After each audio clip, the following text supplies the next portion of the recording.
This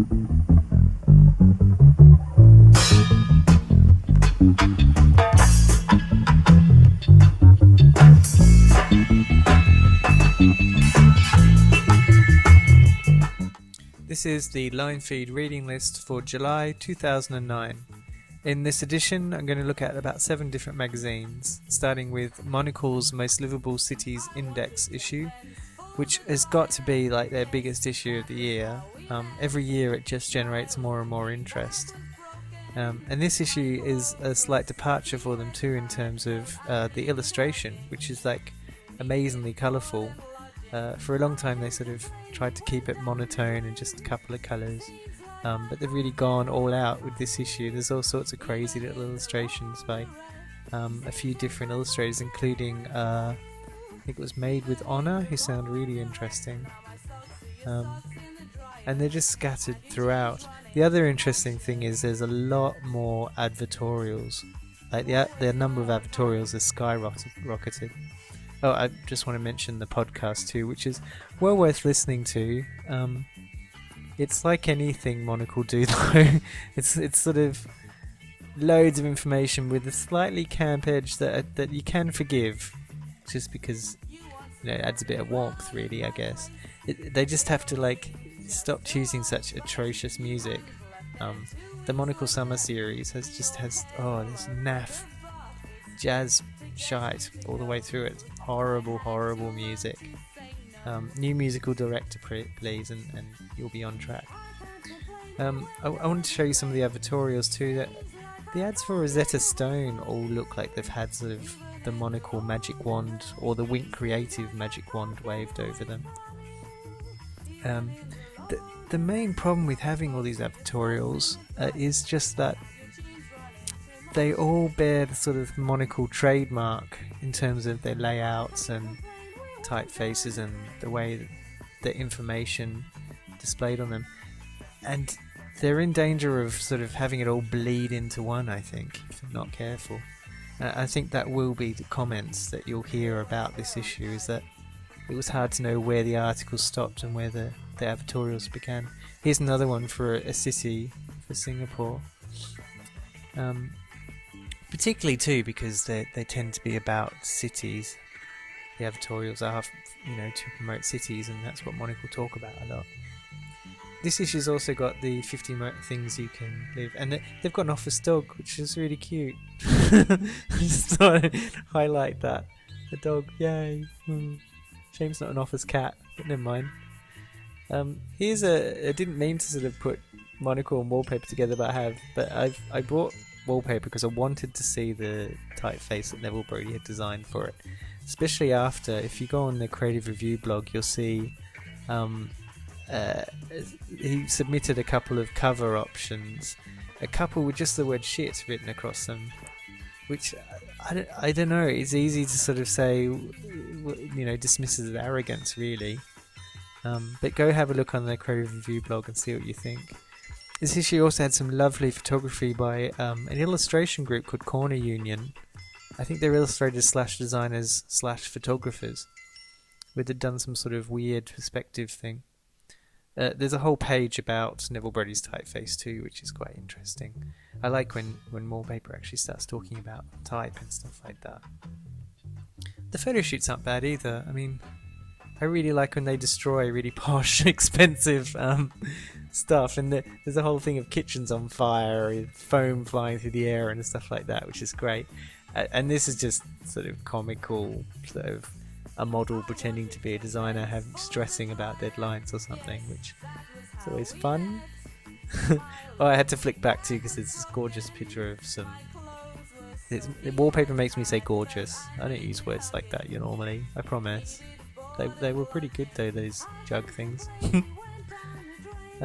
ID Magazine have cut back the number of issues they produce a year, and looking at this is sort of the first issue from their new printing schedule, if you like, and it's really good. I think this is actually going to be quite a good thing for the magazine because it's chock full of really interesting stuff. Not that other issues of ID weren't, but they would have, this is like ID concentrated, if you like. Really good.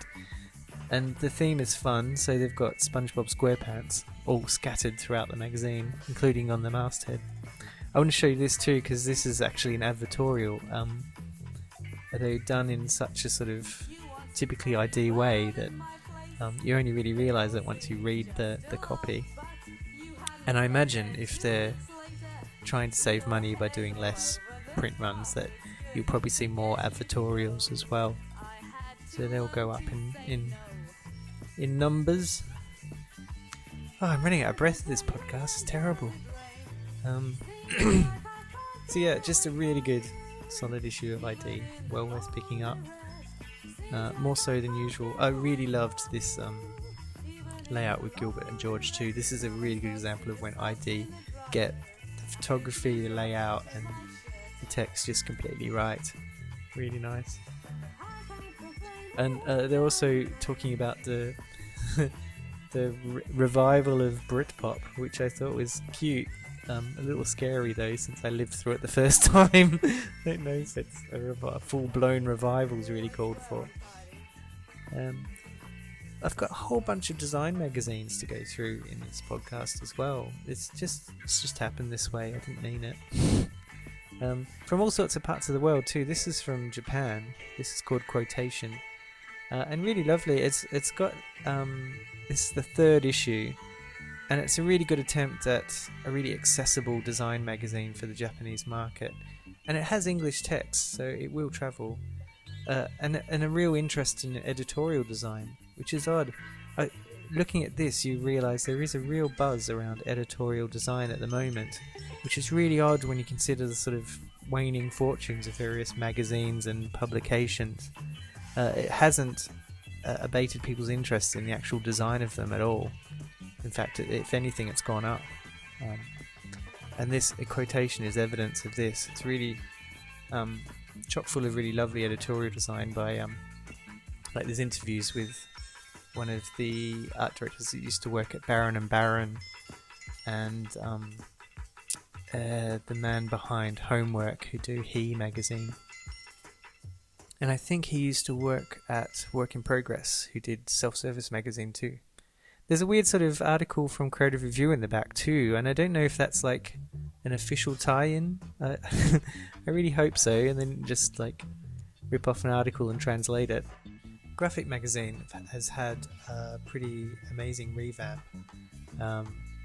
This is where I have to state a couple of facts, is that I have every issue of Grafik magazine, and it is one of my favourite magazines ever, which is why I criticise it so much, and why I've got into trouble for criticising it so much before.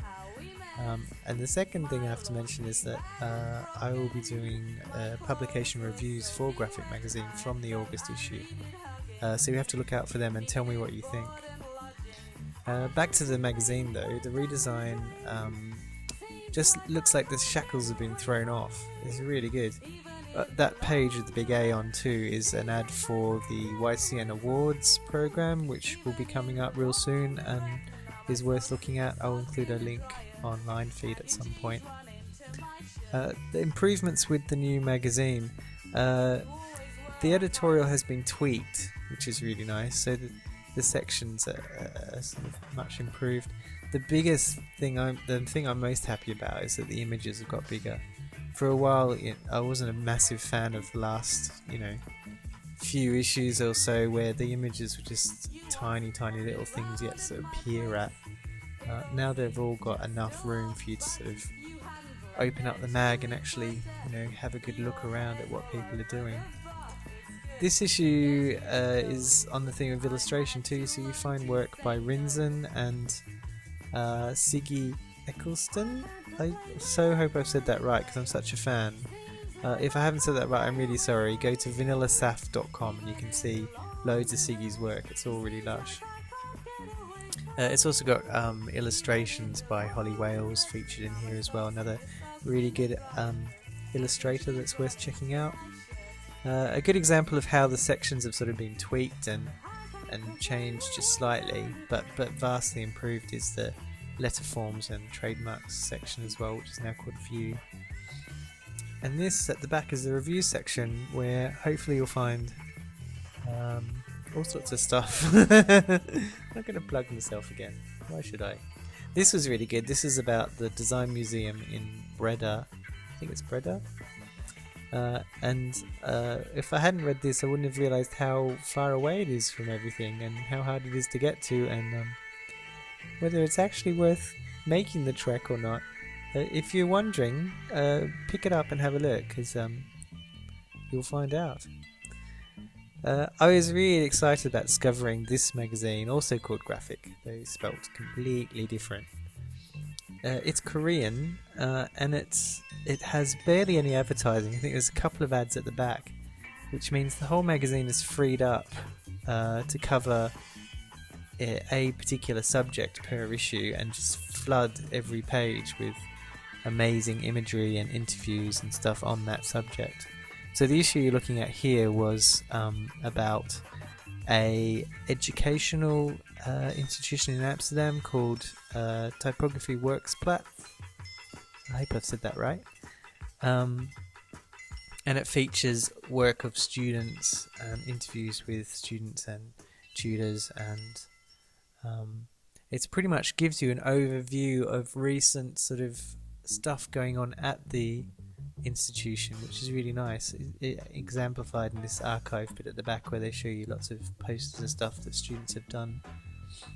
It's actually, the magazine's designed by an ex-student as well, who is a Korean designer working in Amsterdam,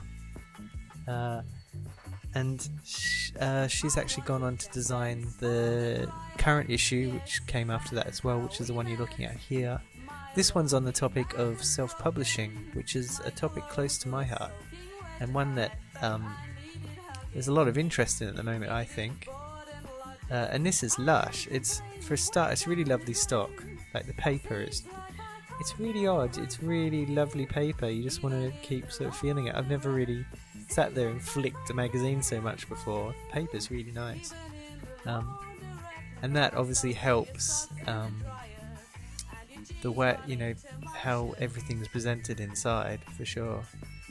I want every one of these publications. They just all look so good and so interesting. They've been sourced apparently from obviously the editorial people behind Grafik, but also they contacted a number of independent bookshops such as Motto in Berlin, which you can see a sort of insert for here.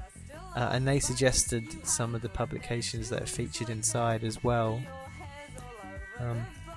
And those little inserts are scattered throughout the magazine as well, just sort of breaking it up a bit. OK are featured in here, which is a great publication if you ever get a chance to check that out.